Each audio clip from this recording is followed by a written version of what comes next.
Donc, voilà, c'est ce que vient nous dire la théorie de l'attachement. La théorie de l'attachement vient nous dire, en tant que petit avion, j'ai besoin, pour trouver du réconfort et de la sécurité, de mon porte-avions. Mais moi, adulte, j'ai aussi besoin de mes porte-avions. On l'a vu avec les personnes âgées qui n'ont pas eu accès à leur porte-avions pendant le confinement, à quel point ça les a mis à mal. À quel point nous aussi, en tant qu'adultes, si on n'avait pas accès à nos porte-avions, eh ben, alors on les appelait, on avait heureusement qu'il y a eu du virtuel, mais du virtuel, ça ne permet pas la proximité physique. Et on a vu à quel point ça nous a manqué. Donc voilà, la théorie de l'attachement, elle vient nous dire, on a besoin de compter sur quelqu'un pour nous réconforter quand on se sent menacé et quand on se sent en danger. Mais ce quelqu'un, alors on peut être tous des porte-avions, mais tu as parlé d'insécurité et c'est là effectivement où on va pouvoir aller plus loin sur la théorie de l'attachement. Ce serait tellement plus simple si tous les porte-avions étaient réceptifs, puis savaient exactement quoi faire quand les avions venaient se poser, pour reprendre ton image. Mais c'est effectivement là où aussi les difficultés peuvent arriver en termes de sécurité ou justement de qualité d'attachement que va pouvoir vivre et découvrir l'enfant.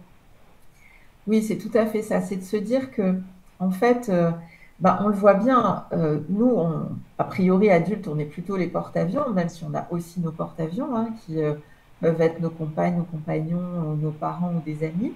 On le voit bien et on voit à quel point, quand nous, on est en difficulté, ça devient difficile de soutenir les autres. On est aussi, nous, parfois, des petits avions et quand on devient parent, ben, on doit assumer notre propre insécurité pour pouvoir quand même accueillir les petits avions qui viennent se poser sur le pont du porte-avions. Et parfois, il y a une compétition entre ces fonctions-là. C'est pas facile d'être un porte-avions qui tangue et en même temps d'accueillir nos petits avions qui viennent se poser. Donc parfois, il est important de prendre soin de soi pour restabiliser notre pont pour que nos petits avions ils viennent se poser. Et parfois, ben, il faut compter sur d'autres porte-avions. Et quand, si par exemple, vous avez des fonctions de soignant, eh ben, vous êtes le porte-avions du porte-avions et vous permettez au porte-avions de se stabiliser pour qu'à son tour, il puisse accueillir ces petits avions.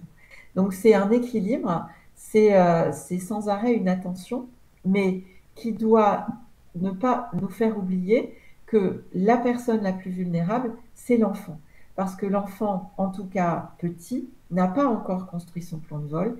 Et lui, ben, on va pouvoir voir les différents scénarios, mais lui, en fonction des réponses du porte-avions, il va petit à petit construire un plan de vol pour se dire, oui, ok, je peux faire confiance aux autres, je peux me faire confiance, je vais être sécure, ou ben non, j'ai pas trop de lisibilité sur la disponibilité de mon porte-avions et il va falloir que je trouve mes propres stratégies pour garder mon équilibre. C'est ça qu'on appelle les stratégies d'attachement en fait. Mm.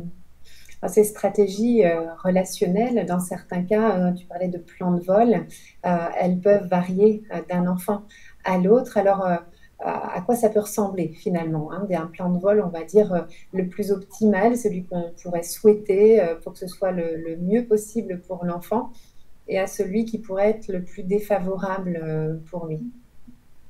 Alors là, je vais partir dans mes petits scénarios. Donc globalement, on va imaginer notre porte-avions et notre avion. L'avion, il arrive alors certes avec son bagage génétique et son histoire, mais ce qu'il va vivre dans son environnement proche, dans les premières années de sa vie, va avoir un impact important sur son développement. Donc si ce petit avion, il décolle, il s'en va et il revient parce qu'il se trouve face à un orage ou un ennemi, il vient se poser sur le pont du porte-avions et le pont du porte-avions lui dit, t'as bien fait de venir te poser, prends ton temps, fais le plein de sécurité, et puis une fois que c'est OK, tu peux redécoller. Là, dans ce cas-là, l'avion, il va penser qu'effectivement, ben, il peut faire confiance à l'autre parce qu'il a eu peur et il a été rassuré. La théorie de l'attachement, elle n'explique pas tout, hein, mais elle explique ce qui va se passer quand on se sent menacé. Quand on va, ce qu'on va dire, on va activer ce système d'attachement dont on est équipé et que là, au niveau universel, on a tous activé avec la crise sanitaire. La théorie de l'attachement vient nous expliquer, oui, j'ai besoin de réconfort. Donc là, le petit avion va se poser, il est accueilli dans ce qu'il ressent, donc il se fait aussi confiance dans ses propres émotions, il peut se reposer, se poser et repartir s'il a besoin. Donc il y a des porte-avions qui vont dire, Ben, par exemple, on travaille avec des enseignants, ils disent, non mais moi j'ai 30 petits avions, je ne peux pas toujours être disponible. Donc c'est de se demander quel avion à quel moment a besoin de ta proximité. Parce que c'est la proximité chez le tout petit qui va le rassurer. D'où toutes les techniques de portage, de proximité physique. Ça ne va pas les rendre capricieux. Au contraire, ils vont faire leur plein de sécurité et vont pouvoir partir explorer plus loin ensuite. Donc, pas de panique non plus, parce qu'on n'est pas des super porte-avions, ça n'existe pas. On ne peut pas être disponible 100% du temps, et le petit avion peut le comprendre. Ce que nous disent la théorie de l'attachement, c'est que si on est disponible au moins la moitié du temps, mais que sur l'autre moitié du temps, quand on n'a pas été disponible, on peut restaurer les choses en disant, ah ben hier ça devait être difficile, mais maman elle n'avait pas le temps, c'est ok. Le petit avion il devient sécure. C'est quand même plus de 60% de la population. Alors ça serait intéressant de la refaire après la crise sanitaire, mais globalement c'est de cet ordre-là. Et comme tu le disais, en fait c'est un facteur de protection. Ça permet à nos enfants de se dire, je peux faire confiance aux autres, donc je peux demander de l'aide. Et puis, ben, s'il y a un souci, je vais trouver des solutions parce que je vais pouvoir aller explorer. Vous vous rappelez que si le plein est fait, je vais explorer. Donc, je vais explorer des solutions. Par exemple, on sait que les personnes plus sécures, ce sont plutôt elles qui se sont dit, ben, on n'a pas de masque, et ben, on va en fabriquer. On n'a pas telle ressource, mais on va trouver un moyen, on va demander de l'aide. Et puis, on va aussi pouvoir explorer ce qu'on ressent. Je sais plus ce que je ressens. Et puis, pour l'enfant, je vais plus explorer mes apprentissages, je vais plus explorer la relation avec les copains. Donc, j'ai plus de bagages pour explorer le monde, explorer qui je suis et faire face à mon environnement, même si celui-ci peut être parfois menaçant. Voilà, ça c'est la première stratégie du petit Des avion. bagages aussi, pour la vie sociale et pour nouer, comme tu l'as dit, des liens avec les autres en s'appuyant, avec un capital confiance qui est sans doute optimal. C'est ça. Mais ce n'est pas le seul profil, ce n'est pas Non. le seul plan de vol, Alors, malheureusement. malheureusement, il y a trois autres plans de vol. Il y a le petit avion qui décolle. Il se retrouve face à un orage, à un danger, il revient, le porte-avions n'est pas disponible. Alors, je le répète, hein, c'est pas, le porte-avions n'est pas disponible une fois, c'est que ça se rejoue sur les 3 premières années de vie de l'enfant. Donc, il ne faut pas non plus se culpabiliser d'avoir à un moment été en difficulté, mais il faut être conscient qu'on a une responsabilité en tant que porte-avions par rapport à cette disponibilité-là. Donc là, les petits avions, en fait, au bout d'un certain temps, ils se disent, bon, bah, ce porte-avions n'est pas disponible, je vais m'autonomiser, je vais compter sur moi. Comme ça, au moins, je ne serai pas en danger en me disant, mon porte-avions n'est pas disponible. Là, on le voit beaucoup, notre problématique, c'est les écrans des parents, avec des parents qui sont euh, soumis aux contraintes, mais qui n'arrivent pas non plus à poser leurs écrans et qui semblent être présents. Enfin, je ne sais pas si ça vous est arrivé, mais si vous parlez à quelqu'un et qui est sur son écran, vous n'avez pas le sentiment de sa disponibilité. Donc posons nos écrans, arrêtons la télé le temps de manger, le temps juste d'être ensemble. Ça n'empêche de pouvoir la remettre, mais faisons des pauses, faisons ces bulles dont je parlais tout à l'heure. Et là, ce petit avion, ben, assez vite, il va s'autonomiser. Et puis là, on voit comment souvent on attend de nos enfants qu'ils s'autonomisent très vite, mais parfois trop vite. Ils ont besoin de nous aussi. Ils ont besoin de se poser un certain temps sur le pont du porte-avions parce que du coup, ils vont aller explorer un peu moins loin. Alors ces enfants-là, en fait, ils sont assez silencieux, puisqu'ils ne viennent pas se poser sans arrêt sur le pont du porte-avions. On les voit à la crèche, ils sont cool, on les dépose, ils ne pleurent pas, on les reprend, ils ne pleurent pas. À la crèche, ça se passe bien. À l'école, ils ne mettent pas le bazar. Et puis quand ils deviennent adultes, ben, ils sont plus fragiles parce qu'ils ne sont pas malades, hein. Il n'y a pas 40% de la population qui est malade, mais on est plus fragile si on se retrouve face à un danger parce que finalement, ben, comme on n'a pas pu se poser, on ne fait pas confiance à l'autre. Et puis souvent, on ne se fait pas confiance en soi. Donc du coup, on va explorer moins loin dans les apprentissages. On voit des enfants qui sont plutôt en retrait. Ils rentrent des fois dans des retraits relationnels importants. Ils ne parlent pas aux copains. Ils ne parlent pas. Ils ne vont pas explorer le langage.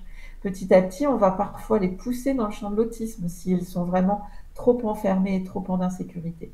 Mais c'est d'abord des enfants qui sont insécurisés, qui se sentent menacés, qui se sentent paralysés. Rappelez-vous, un premier confinement, pendant 15 jours, on était paralysés. Et bien, ces enfants, c'est ça, en fait.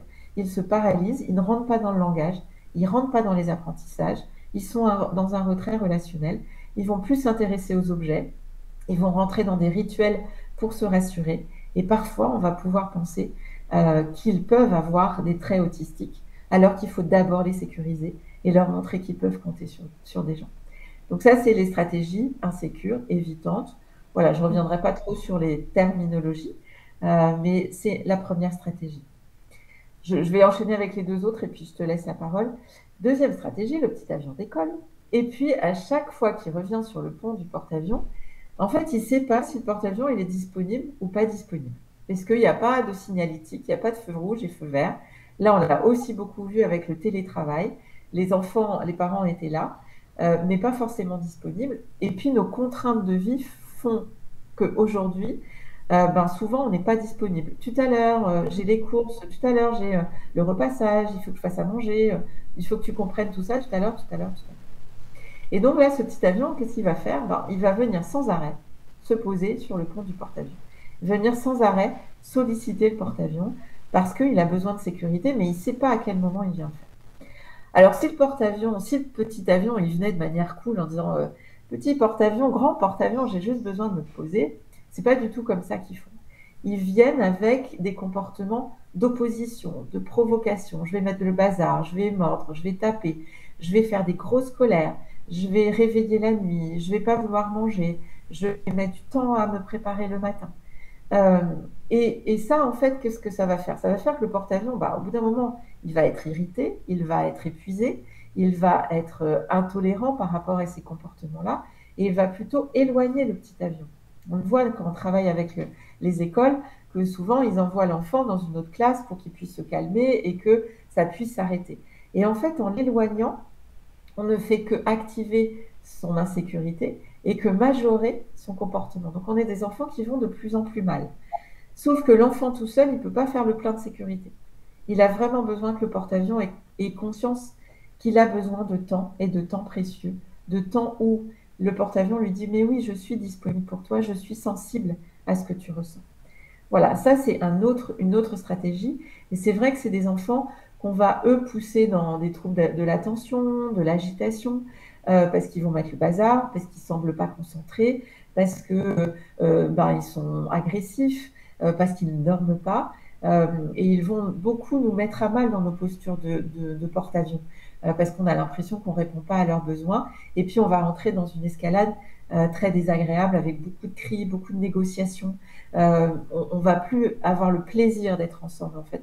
On voit des parents qui s'interdisent d'aller faire les courses, de sortir, parce que de toute façon, l'enfant va manifester encore plus son besoin de proximité quand il y a du public. Et donc, les grands-parents ne comprennent pas l'éducation des parents qui trouvent trop laxiste, etc. Alors que c'est juste de venir rassurer l'enfant sur le fait qu'on est proche de lui et qu'on peut le rassurer s'il est en insécurité. Et puis, dernière stratégie, qui est beaucoup plus préoccupante, on voit plus dans le champ de la protection de l'enfance, quoique aujourd'hui on la voit plus suite au confinement, c'est quand le petit avion décolle. Et en fait, le danger, il vient du porte-avions. Attaquer le petit avion. Donc là, on va le retrouver dans les maltraitances, mais on va aussi le retrouver dans des parents qui sont tellement épuisés. Parce qu'aujourd'hui, les parents se mettent des idéaux éducatifs très élevés en disant je vais ne pas punir, ne pas gronder, ne pas dire des choses négatives. Mais parfois, c'est une pression importante et puis brutalement, les parents, ils n'en peuvent plus. Ils décapsulent et l'enfant ne comprend pas ce qui se passe. Donc, on voit émerger tout le champ des violences éducatives ordinaires. Donc, dire non à son enfant n'est pas une violence éducative ordinaire. Il faut vraiment mettre le curseur à l'endroit où il est. Mais effectivement, des enfants qui vivent dans un environnement extrêmement protégé, et puis brutalement, qui voient le parent qui n'en peut plus, c'est pas cohérent pour lui et ça peut être source de désorganisation. Et cette désorganisation, elle est à l'origine de plus de difficultés dans la trajectoire développementale de l'enfant, parce que ce petit avion, il ne va pas explorer du tout, en fait.